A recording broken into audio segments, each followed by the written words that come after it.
Today's episode of Socially Democratic is presented to you by Dunn Street. Dunn Street is a progressive campaign agency that specialises in campaigning and community organising. We work with non-profit and community-based organisations, trade unions, progressive businesses and social democratic parties across the globe. Dunn Street develops community engagement and organising strategies to win campaigns both big and small, and we train engagement staff, volunteers and organisers in leadership and power building. And if you want to create change in your community in 2023, then hit us up at dunstreet.com.au.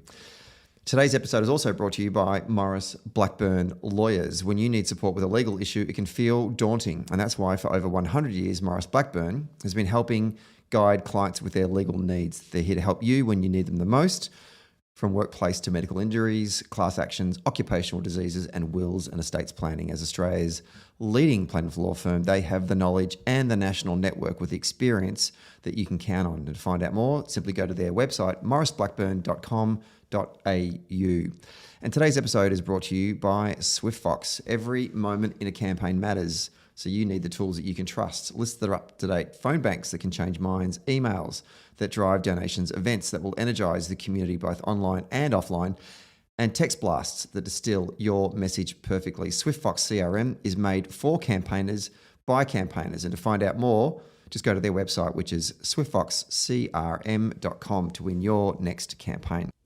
Hello and welcome to another episode of Socially Democratic, your weekly centre-left politics and organising podcast that dives into the progressive campaigns and issues of the day and the people leading them from home and abroad. This week, Stephen is in Amsterdam hanging out The Hague with Dutch activist for the PVDR and host of the upcoming ForgingLinks podcast, Ali Hashem, and councillor of the Hague Labour Party, Mikal Tseggai. Ali and Mikal join the show to chat about their political journeys and fill us in on the upcoming Dutch elections. Don't forget to subscribe to the podcast on Apple Podcasts, Spotify, or wherever you get your podcasts.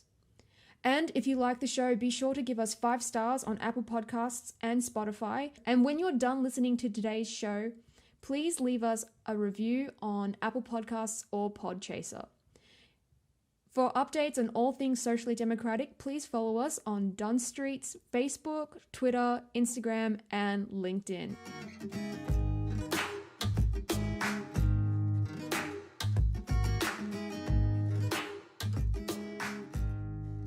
Okay, we are taping this one on a Monday at the local government offices in The Hague, or Den Haag, which is the capital of the Netherlands.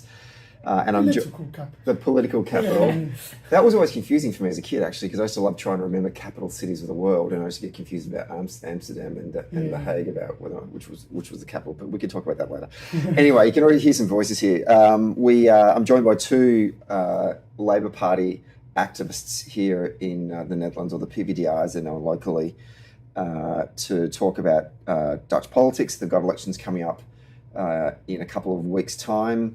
So I'm joined by, first of all, Ali Hashem, who is an activist and the host of the, what's the name of the podcast again? So ForgingLinks. ForgingLinks podcast. And Mikal Tseggai, who is a list candidate for the PVDR at the upcoming November elections and a current councillor, and we're actually in the council offices. These are some of the most impressive council offices I've ever been to in my entire life. Thank you for having us here. Welcome to both of you to Socially Democratic. Tthank you. Thank you very much. Okay, this is also the most coziest episode I think I've ever done. At some point you're going to sit in our lap. Oh, I know. But it's great to be here. Mikal, to you first.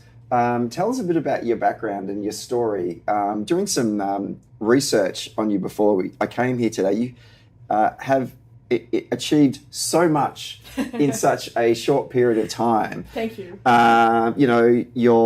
You're a published author. You've already been elected to local government. You're standing at the upcoming elections, the national elections, whilst trying to finish a master's degree. Whereas when I was your age, I couldn't get out of bed before 12 o'clock. So where does this motivation and drive come from? To be honest, if I can, I also like to get out of bed after 12 o'clock, but it's not always possible. Well, that's even more impressive. You've done all of that and you still, No, but so obviously my name is Mikal, I'm 28 years old, And I'm trying to finish a master's degree right now, working on my thesis and running for office, so it's a bit intense. But I think it all comes down to motivation, and if you like what you're doing, it doesn't feel like too much. And sometimes I have a period of time where I feel like it's all too much, but most of the time that's because I don't like what I'm doing. So then I get, for example, long meetings at the city hall is not what gets me going. I like to go into the city, talk to people, visit people and organizations. That's what makes me happy. So And what I want to go back to the start. Like, what are the values that define who you are? What's most important to you?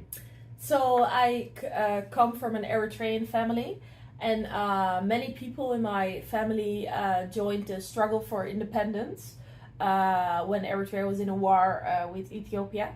And basically I was raised with the idea that you should stand for your ideals and your values, and at the end of the day even be prepared to die for your values and what you stand for. So that's a bit extreme, obviously. In the European context, it's not always necessary to sacrifice your life for politics. But I think that's why I became a very idealistic person, because of the way my parents raised me. And also because I still have family in Eritrea. I've been there multiple times, and to see the difference between my life and their lives, it has shaped me as a child, I think. Right. Yeah. Can you think about specific moments in your childhood that did shape you and the values that have been important to you through your journey?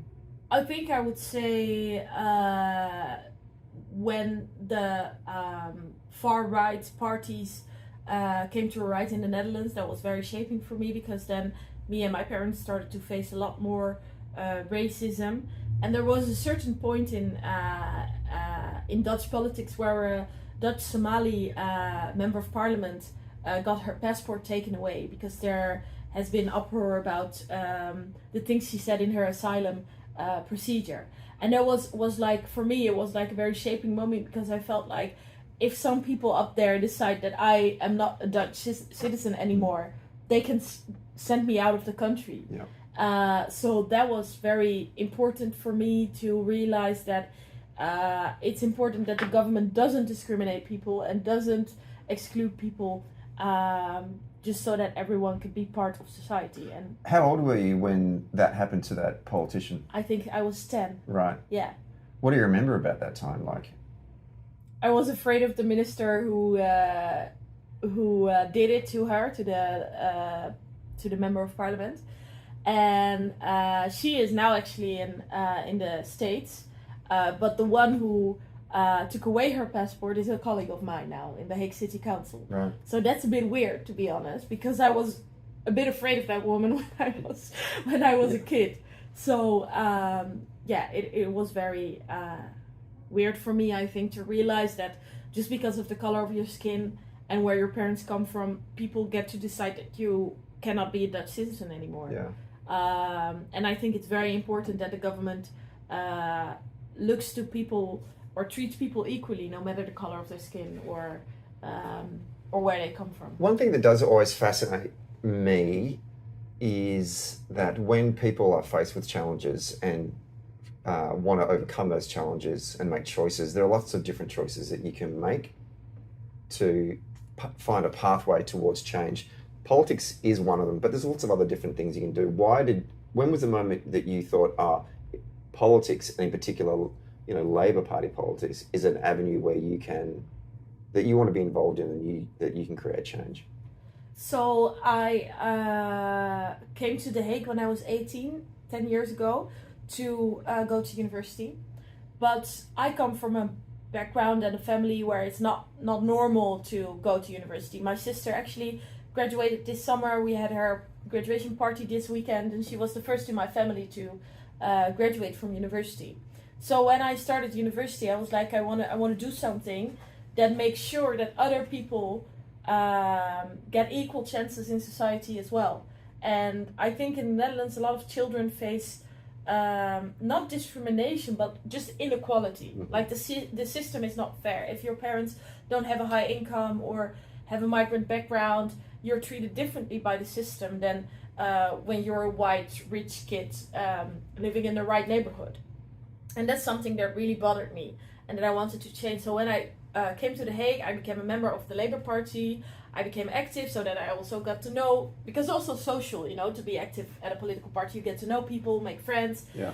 So it was like two birds with one stone for me. Yeah. And then I became a board member at the local PvdA board, and then they asked me to run for office. And I decided, yeah, why not? I was very young, so... How old are we? I was 22. Jeez. So sometimes when I think about it, I'm like, that was crazy. But I also thought, like, what does it matter that I'm 22? Everyone above the age of 18 has the right to run for office. Yeah. So why wouldn't I? That's what I thought. So I did it anyways, and it worked out great. Could have gone wrong as well, but it worked out very well. And I really like it.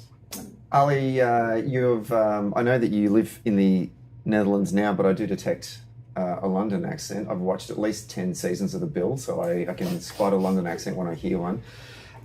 Something tells me that your story has a journey of migration in it.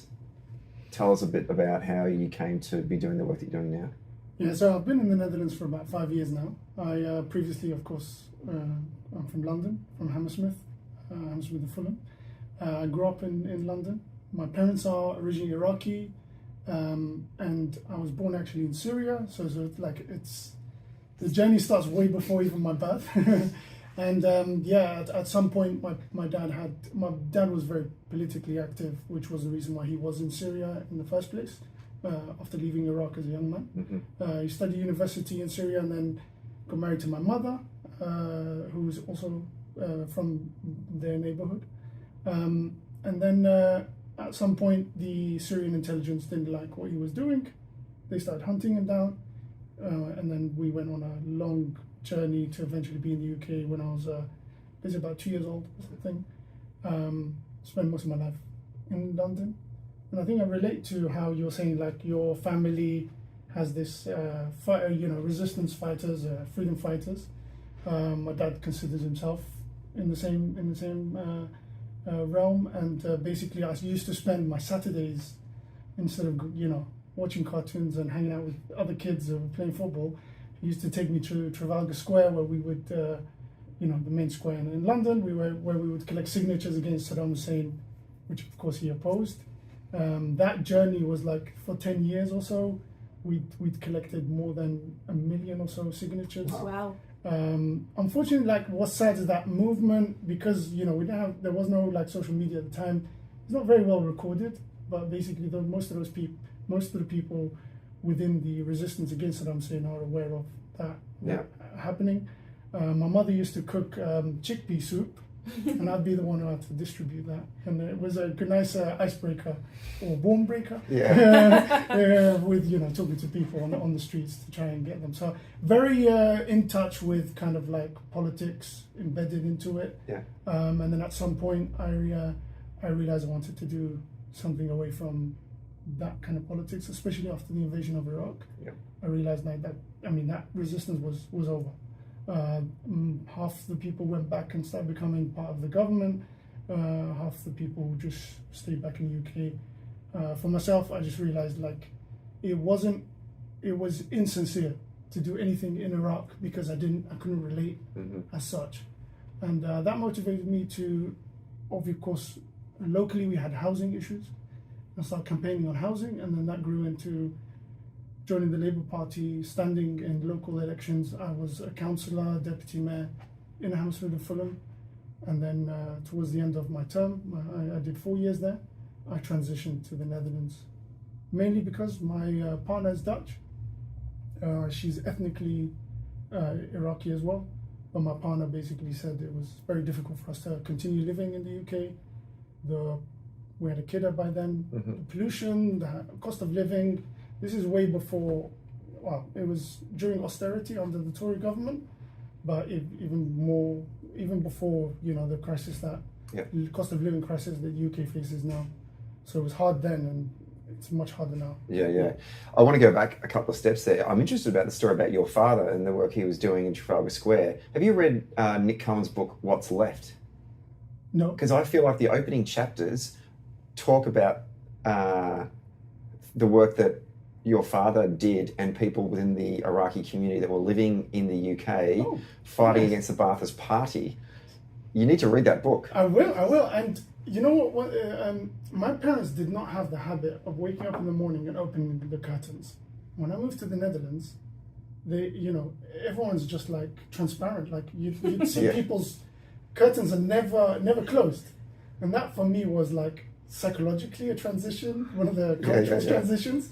And so one of the things is that I grew up with the mentality of, you're being observed, you're being hunted down, and I thought it was like, nah, this can't be real, until after 2003, once the Ba'athist regime did fall. Yeah. It turned out one of the people in the protest every Saturday was actually an agent reporting on the activities. That's crazy. From the Ba'athist Party. From the Ba'athist Party. Nuts. Somebody who, nicest guy ever, like type situation. Yeah, but yeah, he's a spy. He was a spook. That's crazy. We'll have to pick up that over a beer afterwards. But okay, so you covered up a whole bunch of things there. You talked about housing.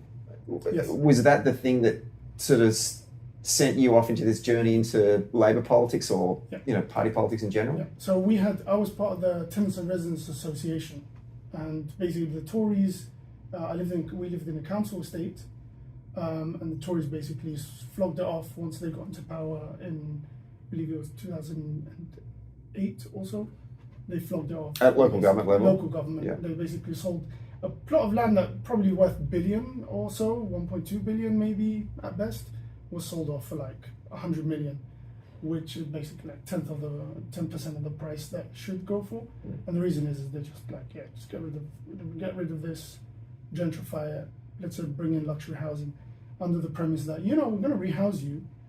That never really works out for most people once the transition starts happening. So we campaigned on that. The local Labour Party was basically like, hosting that movement, helping, supporting from a distance.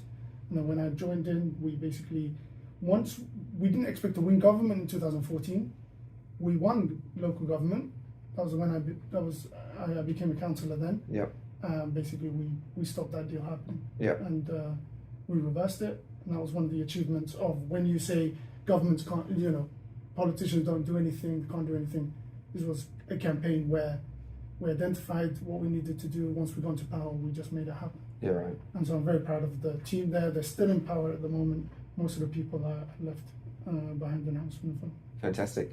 A question for both of you, and I want to talk about partly sort of the experiences that I've had back in Australia. The Australian Labor Party's voting base is largely, not the majority, but a large element of our voting base are post-war, as in post-Second World War, migrants from Europe that came to Australia, and now, they vote Labor, their children vote Labor. And I think you can probably say the same about the Labor Party in the UK to a certain degree. I'll ask you for your thoughts about that in terms of the Dutch Party later. But if you look at like the voting base of the Democratic Party in the United States, it's they say that the epicenter, the power center of the voting base of the Democrats is African American voters, in particular African American women. And I think about my own childhood. I'm a son of migrants, and those kitchen table conversations as a kid with my parents saying, we came to this country, we came to Australia to raise a family and have a better life, but don't you take that for granted. And if you do want to create change, then you need to get off your ass and do things, right? And I just wonder about, does the migrant story mean it's easier to see a pathway to create change through the Labor Party? What attracts us to do this work, or is it harder? Like, I want to get your thoughts first of all, Mikal. Do you think was it harder for you to get in there, or was it, I actually think both, because on one side you have a very clear drive, a very clear motivation of what drives you to work in politics, but on the other side, I was the only black city councillor for a while. Now since the last elections, I'm not anymore, happily. But if I go into parliament, I might be the only black woman as well. That comes with a lot of death threats, a lot of negativity, a lot of racism, sexism. So that can make it harder as well. And also, people have to get used that there is a black woman in the system that they are working in, because sometimes you want to make a point about racism or something that has to do with migration or refugees, and then it's like, oh yeah, she's only saying that because it's important to her community, or she's only trying to serve her own community. Of course I'm trying to serve my community, because that's what we all try to do in a city council. It's not because I'm black that I'm trying to serve a community. It's because I am someone who is representing people, and I hope every one of my colleagues does the same thing. But because you have a certain color and a certain ethnicity, people look at it differently, if you understand what I mean. So I think both. Sometimes it makes it easier, sometimes it makes it more difficult.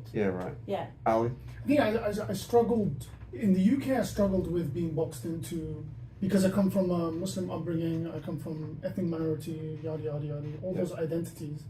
I did struggle to have the freedom to create my own identity as such. When I moved to the Netherlands, I had almost like a clear platform.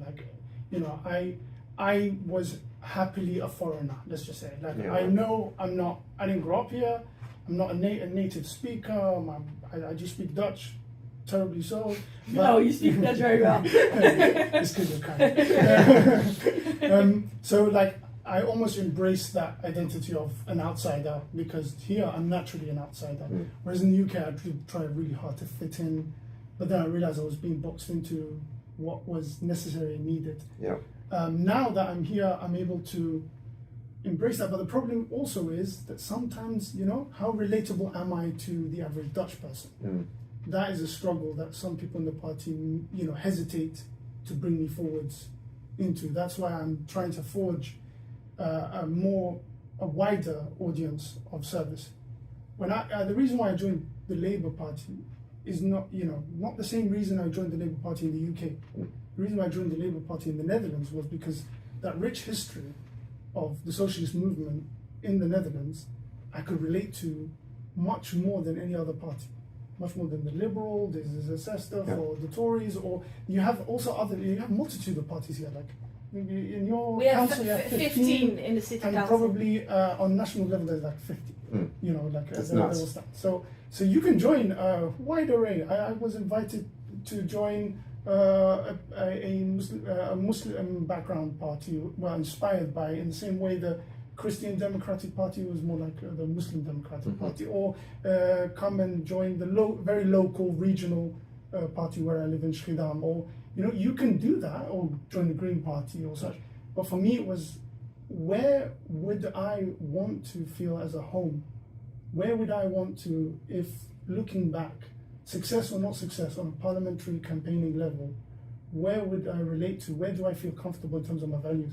It was liberating to be able to pick based on my values, even though, obviously, coincidentally it's the Labour Party, but it felt different to picking the Labour Party in the UK, where you had, two-party system, and you're kind of locked into that.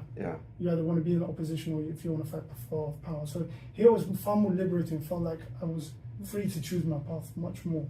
That's really interesting. I hadn't thought of it that way. Let's talk about contemporary politics. We've got an election in less than 6 weeks. It's on November the 22nd, for those out there wondering. Mikal, to you, I want to get a sense from you about what are the top issues that you think will dominate the conversation for voters leading up to the election. I think definitely cost of living. It's not as bad as in the UK, but we also have a cost of living crisis. And I would also say housing. Everything that has to do with environmental issues, and lastly I would say migration and the whole identity discussion. That's amazing, because I'm going to ask you questions on all of those things. Yeah, well, that worked out quite well, didn't it? You're welcome. Well, can we start with housing, because I know that you've got a background in housing and urban development and planning. Housing in Australia is a massive issue for folks, right? People who are trying to get into the housing market, that is to buy a home, people who are renters, the queues when a property goes on the market to rent on a Saturday afternoon are down the street, and folks that own homes, obviously it's getting more and more expensive because our interest rates are going through the roof. So there's all these challenges that Australians are facing. I know our listeners would be very interested to get a sense about what are the challenges that Dutch people are facing right now in terms of housing. I think literally the same as in Australia. Like, we have social housing, but you have to wait 10 years to get into that. Is that government housing? We call yep. it social housing, but it's government housing. But it's not purely government because it's a housing association. Yeah, but it's paid for by the government. So that's why we call it social housing. But if you only can get into that if you have a certain income, underneath a certain income. But you have to wait 10 plus years to get government housing. So people have to go on the market, either to rent or to buy. Renting is super expensive and super crowded as well. I had a friend of mine who wanted to register for an apartment, a new built apartment in Amsterdam. There were 30,000 people who wanted to live in that one building. And he got into it. He said, I felt like I won the lottery. And I said, you did, literally, because there were so many people. Yeah, right. And when you want to buy, we have the same issue with interest rates.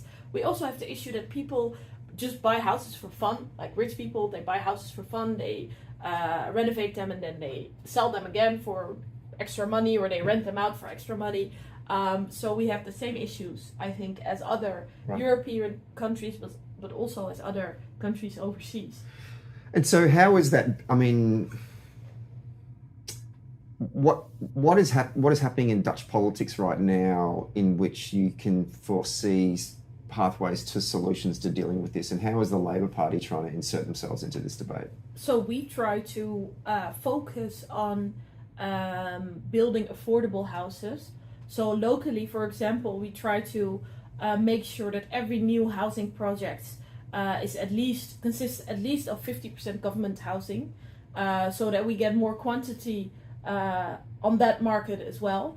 It's not a market, but like So and when it comes to the free range renting market, we try to maximize the prices. That we are working on on legislation for that. And as a candidate in the election, going out there and talking to folks in your constituency, what kind of response are you getting from voters about what Labor is saying on this particular issue? Well, people tend to say, of course, obviously the Netherlands is a small country, so people tend to say the Netherlands is full. Stop letting in migrants because we can't take care of them. I have to wait 10 years for a house, and they get a house immediately. It's not true, but that's what people think.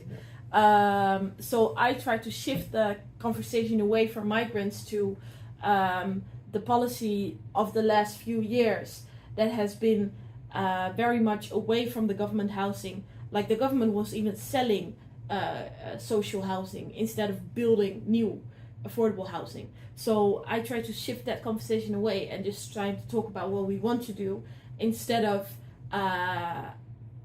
blaming it all on migrants, because I don't think that's fair. Only 3% of government housing in The Hague, for example, is given to refugees, not even like economical migrants, but the refugees. So it's not fair to blame them, I think. Yeah, right. You mentioned the cost of living. Yeah. Obviously, there's a war going on in Europe, which Yeah. sounds completely insane to say in Yeah, 2023. it does. Yeah. What's been the main drivers that have increased the cost for folks that want to live here in the Netherlands? It's very easy to say it's all because of the war, but that's not true, because it's also about what the government decides to do and not to do. So, for example, in Germany, our neighbors, the prices are much lower. People who live close to the border with Germany, they go shop there because it's just everything is cheaper there, gas, groceries, etc. But I also think that the minimum wages in the Netherlands are way too low. So we are now advocating to make that increase so that people who work don't have to go to the food bank, because that's what's happening now. Almost 1 million people in the Netherlands live in poverty, and I don't think that's normal in a country as the Netherlands. Yeah, right. Because we are a rich country, obviously. Ali, do you want to jump in on that? Well, what I've literally seen with regards to policy making is we can have wonderful ideas about building social housing, putting these plans together, but when you have a coalition, like inevitably in the Netherlands you have to go into a coalition, and that I believe is resulted in a barrier to be able to genuinely implement some of the ideas that we have in terms of putting more social housing or basic government housing, putting in place the financing for that, putting in place a systematic change to the way things are done in the construction market, in the way that we implement the allocation of that. So what you find is that it's fine that we advocate for it and people know, but how much are we able to make that change and make that difference? That's where I doubt it. And that's where people are hesitant, in my opinion, to vote for us as a front line to make that change, because they know that if we want to make any change, we need to be, we're in a corner where anything we really want to do has become so radical as a concept. You know, if you look at, when I was discussing with a gentleman on the street the other day, and you were there as well, where he's talking about, the impact of the Ukraine war, all parties are the same because they're pro-arming Ukraine. Completely, this person looked, I'm not sure, looked homeless. Mm-hmm. And that to me is the contrast, is that we've been distracted by geopolitical ideas, we've been distracted by all these things that are completely out of our control, and then locally things that are in our control, we feel hopeless to make a change. Mm-hmm. And when you come and you say, I want to build social housing, the same people that need the social housing will tell you, immigrants are taking those social housing. Here's the tough part. Most likely it's the same person who also works in the construction industry and finding ways to decrease costs of construction and maximize profits. And what you realize is that most of the money, where it comes to the margins, are coming from the companies and not from the material cost. They're maximizing their profit because the system allows it to happen. Yeah. Exactly. The system enables this, and basically we're in a place where even if the government wants to go into the market and try to challenge that, we're inevitably going to be increasing prices even more. So I think what we're finding is that it's becoming tougher and tougher to advocate for the leftist ideas because of the system change that needs to happen.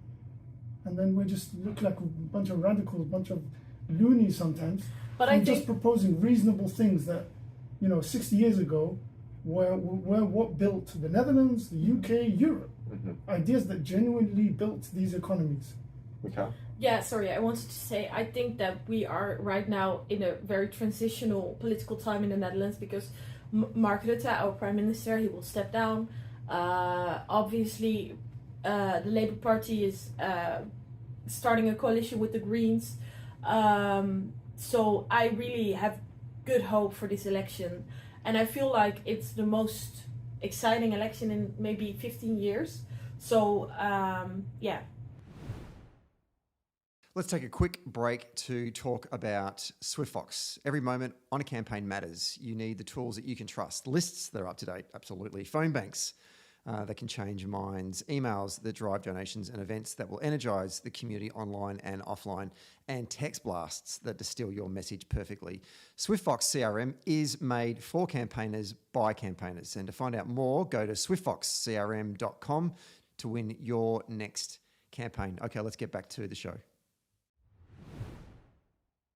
We'll see how it goes. It's adding on that. It's interesting.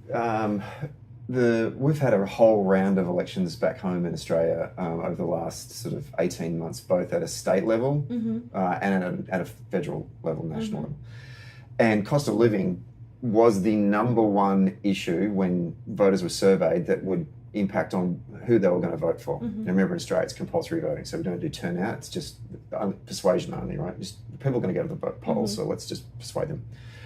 Now, historically, in the 70s and 80s and 90s and early 2000s, if you were going to run a campaign and the central issue was cost of living, that is normally considered to be a conservative frame, as in that is good terrain for them. If they're going to be talking about cost of living, we would be worried as a left-wing party.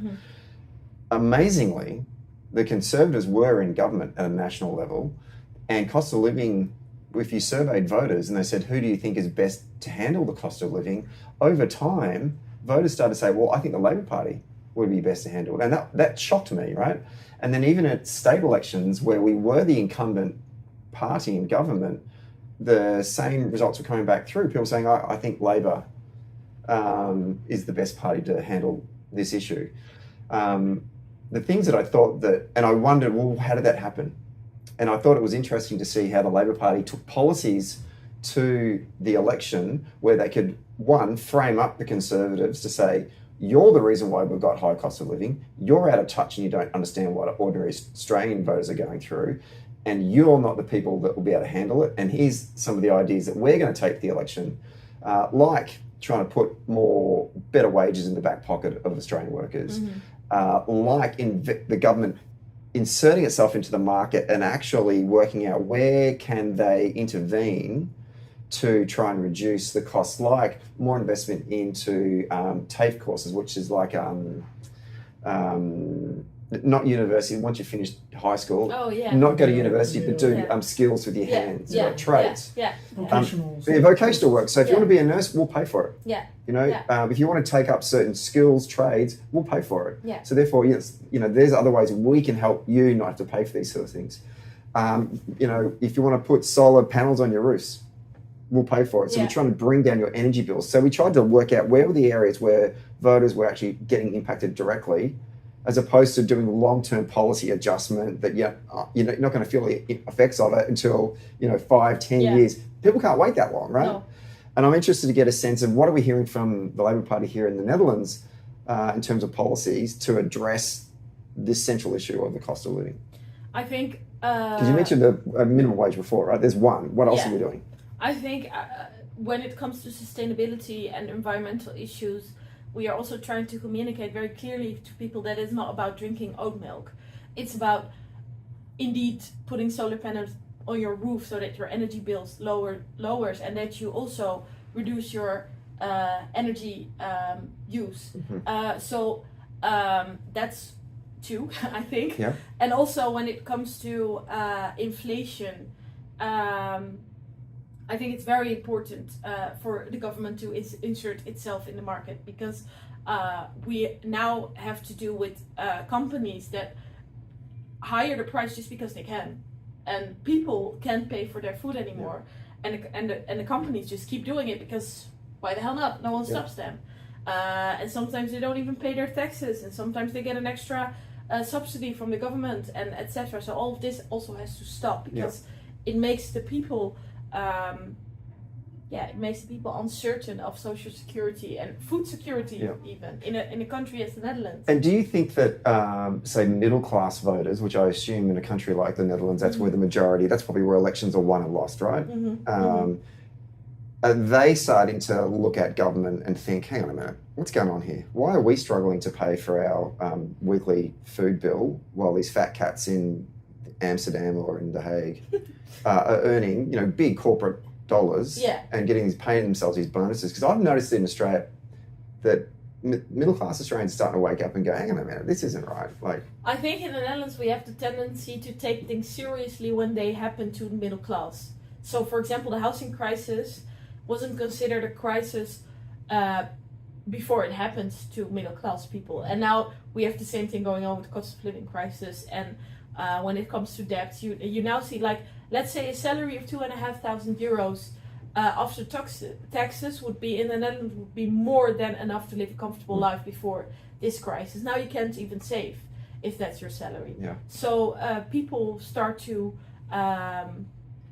even if they're middle class, they start to struggle, and that's why they look at the government differently now, because normally they would say, well, the government, I don't really need them, why would I bother, I don't care. But now they see that we need a change, and that's what makes me hopeful.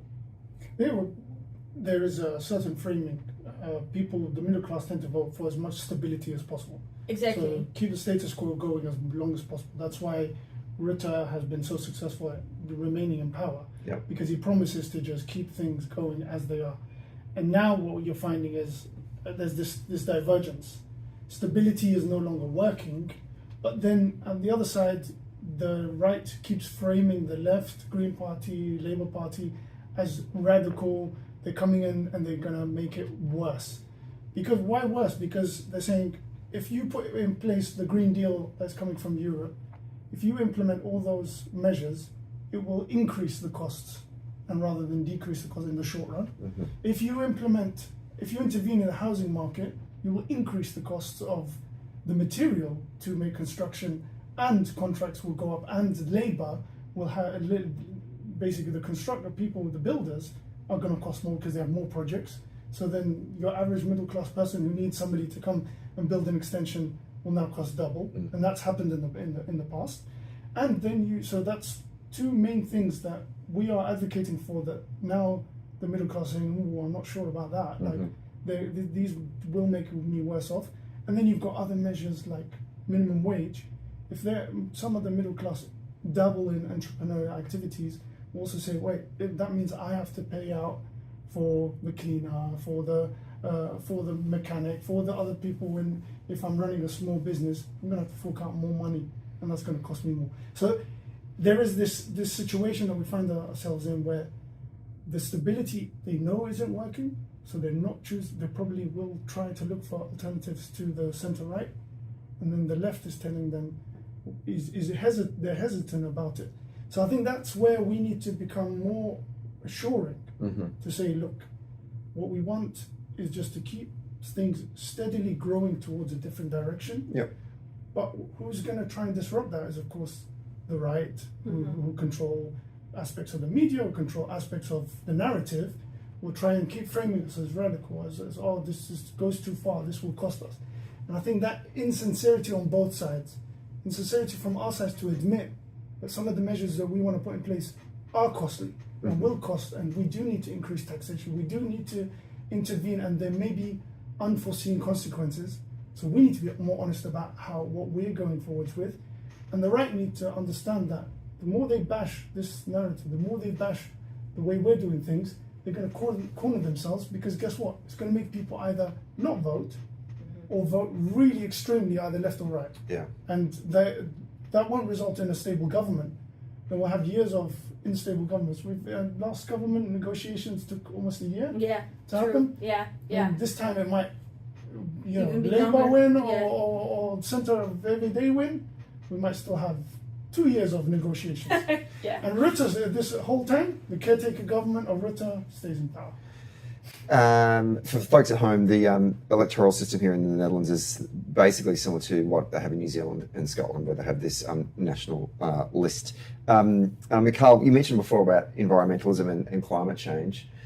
We as Australians look to Europeans, particularly Western European nations, with envy in terms of the amount of resources that you've allocated to investing in renewables. I mean, even just anecdotally, catching the train around this beautiful country of yours, seeing all these windmills everywhere. And I mean the new ones, not the old ones, Yeah. to be clear. It just demonstrates the amount of time and energy that's been put into transitioning towards more renewable energies. I know you've still got plenty of power plants lying around the place as well. In Australia, climate change has been really politicised, and for a long time I would say it would be the third rail of Australian politics. Like Labor just did not want to touch it, because the Conservatives would say that look, they're going to bring back taxes to pay for all these kind of things. So and we need to continue to invest in brown coal and all that kind of stuff. What is the political climate like around this issue here in the Netherlands? I think quite the same, because up until shortly, the Labour Party was also a little bit afraid of this topic. And then when the conversation started about merging with the Greens, then people started to be more open-minded about it. But also we have like very extreme right, Trump-like political parties who deny climate change. We have parties who don't deny climate change, but who want to be very sure that people can still drive their car everywhere for free with no consequences. And also we have an issue with there being no good alternative for the car. So yeah, our public transportation system is well, but it is not very cheap for people who don't make a lot of money. So for me personally, for example, I share a very small car with my best friend, most of the time it's cheaper for me to take my very small car than to take the train. So as long as we don't have cheap public transport that is also very widespread, because I know the Netherlands is a small country, but in rural areas it's very difficult to get around with public transport, people won't stop using their car. So we still have a lot of issues, I think. Ali, I want to ask you about the way that you would, picking up on the point that Mikal said before about it is a bit of a political hot issue. Does the PVDR, going into an election campaign, when they're going to talk about investing in renewables, do they do it from the frame of it's going to create more jobs and good paying jobs? Or is it like we're doing it because we want to address the issues related to the climate? I think we need to take it not from our narrative. Pushing our narrative is very difficult. Of course, we have people talking. Just to be clear, the leader of the joint list of GroenLinks, the Green Party, and PvdA is Frans Timmermans. He was the European Commissioner for Environment. He basically is the person who pushed through the European New Green Deal, and that is basically like a framework, like a European framework, which will have also effects on a global level in terms of what is needed, what you need to do in order to have, in order for a government to combat climate change. So there's a whole bunch of measures in that legal, basically legal document that all European countries have to adhere to. And they've all signed up to it. If you're in the EU. At this moment, yes. Yeah. At this moment, yes. However, if we look at how it's, we were pushed. We're not a majority in the European Parliament. We're not a majority even in the European Commission. And when I say we, as in Green parties and Socialist parties, are not the majority. And I think it's incredible that we've managed to push this through. But now I'm questioning myself, why did that happen? And now our biggest ally is the Christian Democrats across Europe, France and Germany, and they were allies in this journey until today, where they're like, oh, we're not sure. After pushing it through, after agreeing with it, after it becomes law, they're now, oh, I'm not sure. Why? Because it resonates. It doesn't resonate as something they want politically. Yeah, they're playing both sides of the street. So they're playing both sides, and I'm like, oh shit, like they really cornered us, didn't they? They really put us in a corner where... Unless you point out the hypocrisy. Yeah, but that's the thing is, that's where the narrative comes in. So if we take a step back and be like, okay, well, how is it affecting people's lives? That narrative is going to be toxic. And to the point where it's going to be like, yeah, but, France is the main man of the environment, which we're hoping, in our alliance with the Greens, is going to increase our vote, increase our young voters, and bring over some liberal voters who will be like, you know what, we're talking, we're not just talking the talk, we're actually doing something about it. And we have credentials to say we've done something about it. But now it's a big test on the national level whether that's going to work. We're not talking about green jobs. We're not talking about a positive aspect, because no one's given us the mic to actually say those things. Most of the time it's criticizing the new Green Deal, criticizing the green movement as airy-fairy, isn't able to actually implement it, it's going to cost you more. So the problem is that we're facing is that we can't actually talk about these things, and even when we do, it doesn't actually resonate because it hasn't proven, like installing, you saw all those windmills and everything, the companies behind that, unfortunately, are still the oil companies who basically have implemented the same way of working from oil fields to wind farms. The same way of working. I'm professionally a project manager, and I know that means there is no heart in it. There is no sense of ownership and responsibility towards the environment. It just makes financial sense. And the moment that breaks down, because the government isn't providing subsidies, the European Commission is not providing support for the green industry, it will collapse, and they'll go back to using their money to plow into oil fields in the North Sea. And so basically we're in a tightrope situation where it can collapse any moment, even though the narrative we're pushing out is that's it. Yeah. Forever we will be on the trajectory of the green movement. Okay, we got any thoughts on that? I agree. I don't think I have anything to add, actually, because Yeah, I think you're You've quite been right. brainwashed. That's why you're. I think you're quite right. We've been greenwashed in a different way. One thing that is happening in Australian politics, and I wonder if it's happening here in the Netherlands as well, is that the Conservative Party in Australia, their voting base, their traditional voting base, is ageing. As in, they're getting older, and that group is getting smaller and smaller and smaller. And the largest group that's now growing is sort of that 18 to 35 group, and they're voting more left. I mean, we don't have 60,000 parties like you do in the Netherlands, spawning new ones every day. But they're either voting for the Labor Party. The majority of that cohort, a younger cohort, vote Labor, and a minority of that vote for the Green Party in the sort of inner city. And so I'm wondering the demographics of the voter in the Netherlands. What's that? What's happening there? In the last national elections, the Labour Party was the oldest party in terms of voting base. Wow. So here it's the other way around. That's not good. It's not good, but it's also because the Netherlands is it's an aging country. So we have more old people than young people, to say so. And but now, for the first time, the last local elections, we've seen a shift from old voters to younger voters. And especially now with Frans Timmermans, young people really like him. I think he has some kind of Bernie Sanders effect on them. Right. And young people are very happy about him. So I think this time it will be better. And I think it's also because we've worked on putting young people forward from within the Labour Party. So less... As in candidates? As in candidates, Exhibit A right here? Yeah, me, but also... I mean, I'm in the city council, but in the national parliament, there are 2 people who are... No, I think even 3 people who are under 30. Mm-hmm. So I think that's very important as well. So we're getting into a shift now. Yeah. So it's getting better. And especially because we are merging with the Greens, who is a much younger party than the PvdA, it's getting better. Yeah. Sticking with that, you wrote a beautifully scathing column a number of years ago in which you wrote a letter to the then Prime Minister of the Netherlands. Is it Rutte? Is that his? Rutte. Yeah, Rutte. Yes.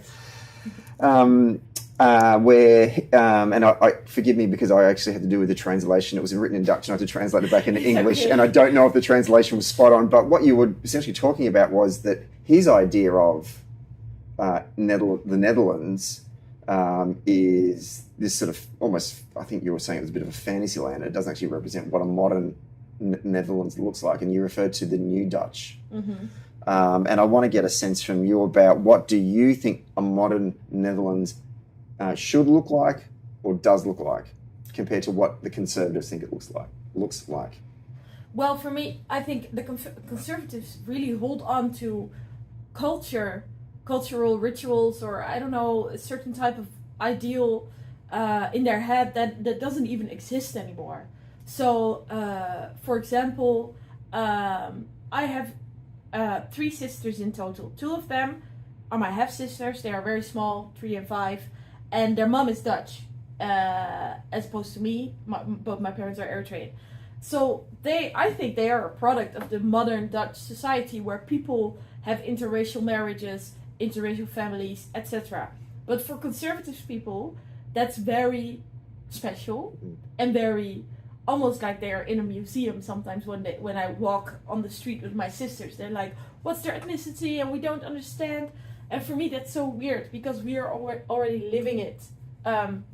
It's not something that's unrealistic. A certain part of the Netherlands already living in that inclusive society where everyone mingles with everyone, marries with everyone, starts a family, friends, whatever.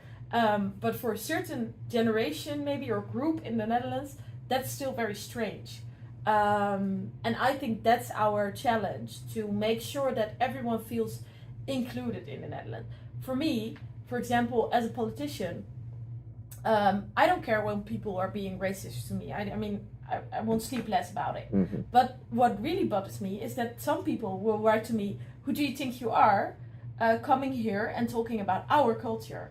And I'm like, I'm born here. I was born and raised here. Classic. Like, what are you talking about? It's my culture as well.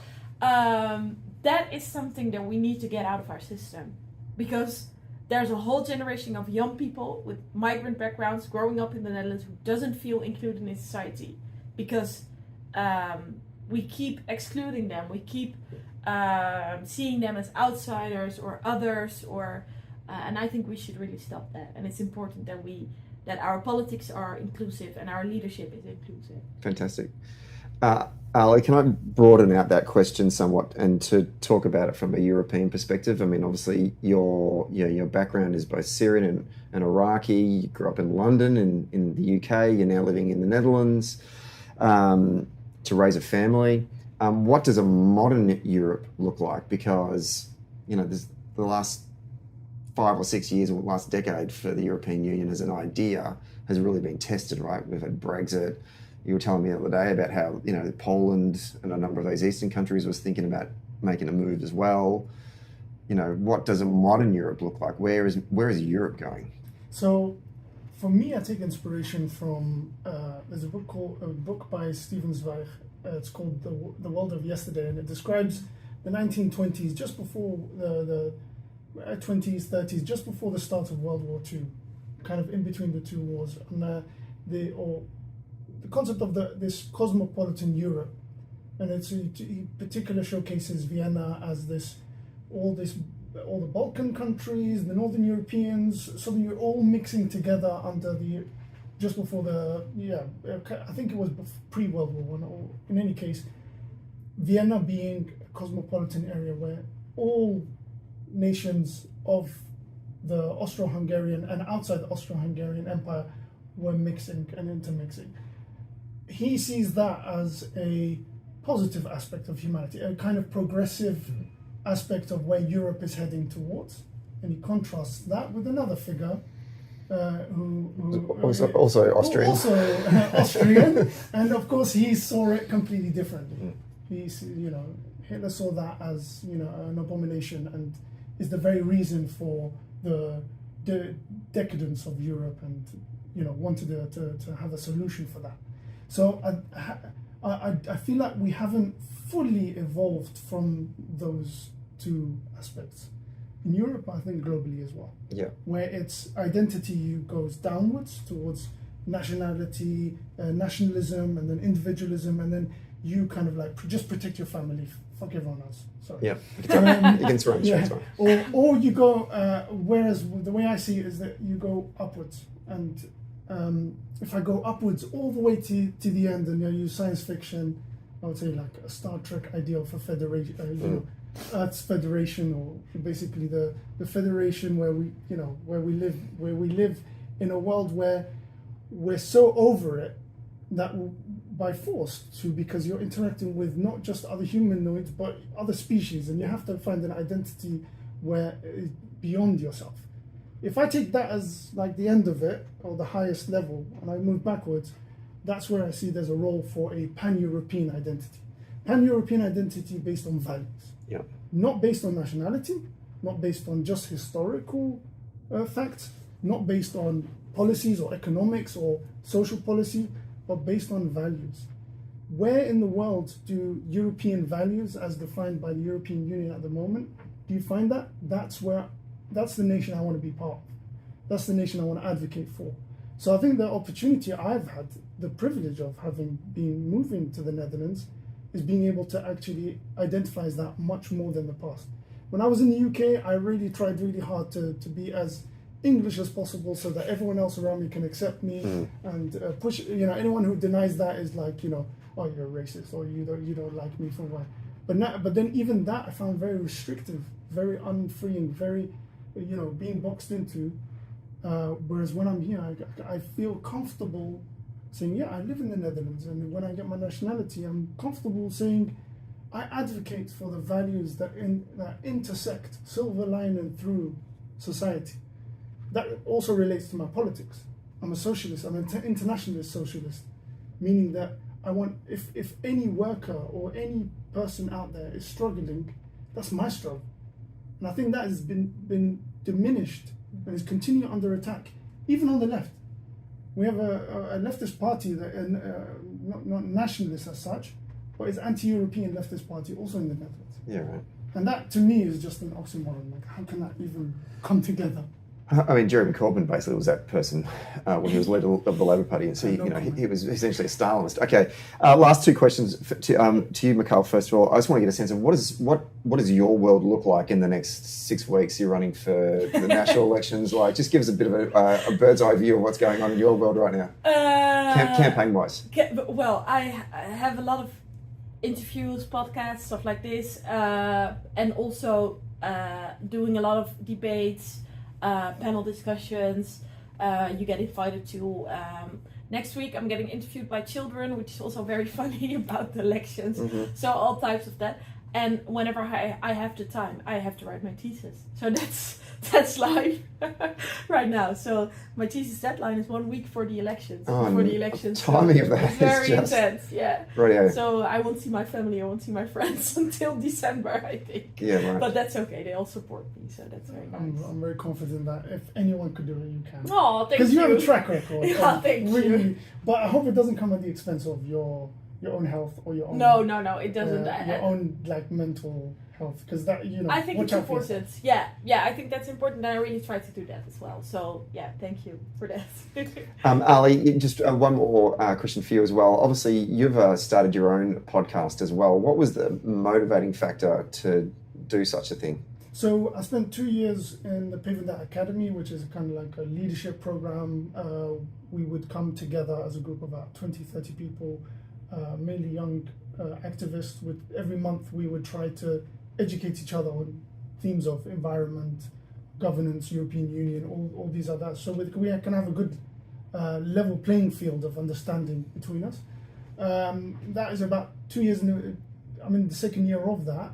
What we realized is at some point, including Mikal, like now that she's on the national list, she's getting exposed to the media and podcasting and talking and expressing herself. And it's a really steep learning curve where you go from completely unknown to suddenly you're on national or regional. Everyone wants to hear who you are. And that actually happened to our second on the list, to Esma, where Esma Lala, yes. Sorry, she's second on our list, and then suddenly the media woke up to, hey, we don't even know this person. Yeah. And then we're like, yeah, because you should have paid attention. But the point is, I wanted to start a podcast for two reasons. One, I want to help bring out the stories, the hard work. Anyone who goes out there and says, well, what's Labour doing? What are the Social Democrats doing for us? It seems like we're doing nothing because we're not in national government. But on a local level, on a campaigning level, people are working hard. We still have one of the strongest activist bases, and we have one of the biggest membership list of all the parties. Of all the parties in the Netherlands. Yeah. And that, for me, it was important to bring those voices, bring those stories forwards. And the other part is giving back to those people and saying how, making them more comfortable with expressing their story, their narrative, giving them that media training as such to be able to go out there and say, look, this is what I believe, this is what I'm doing, and this is where I want to go with it. And hopefully their stories will inspire other people to become active in politics generally, and in the Labour Party specifically, or the Green Party, or the progressives generally. Fantastic, very good. Folks, thank you so much for coming on the show today. I really appreciate you both taking time out of your busy schedules, in particular you. I mean, you've got thank you for having me. You've got a lot going on. So can I say to you, good luck with the election campaign. I really hope you enjoy the whole Festival of Democracy, but also that you get over the line on the 22nd of November, and also that the PVDR gets elected into some form of government. Yeah, that would be nice. It would be fantastic. So good luck. Thank you. Ali, do you want to give the podcast a plug before we wrap up? Yeah, so we'll be forging links. This episode will be one of the ones we will be launching with. So we're going to hopefully sometime in October, we're going to be launching it. And then we're going to hopefully consecutively be producing episodes for that. So it'll be Forging Links will be the podcast. And if you want to find us on Twitter, X, or any of the other social media, we are AUnion. So that's the platform we're trying to build where we can promote activists on. So it's AUnion.eu. Great, and we'll put the links in our in the bio of this week's episode. Thanks for coming on the show today, and thank you for welcoming me to your wonderful country once again. Thank you. Thank you. It's been a pleasure.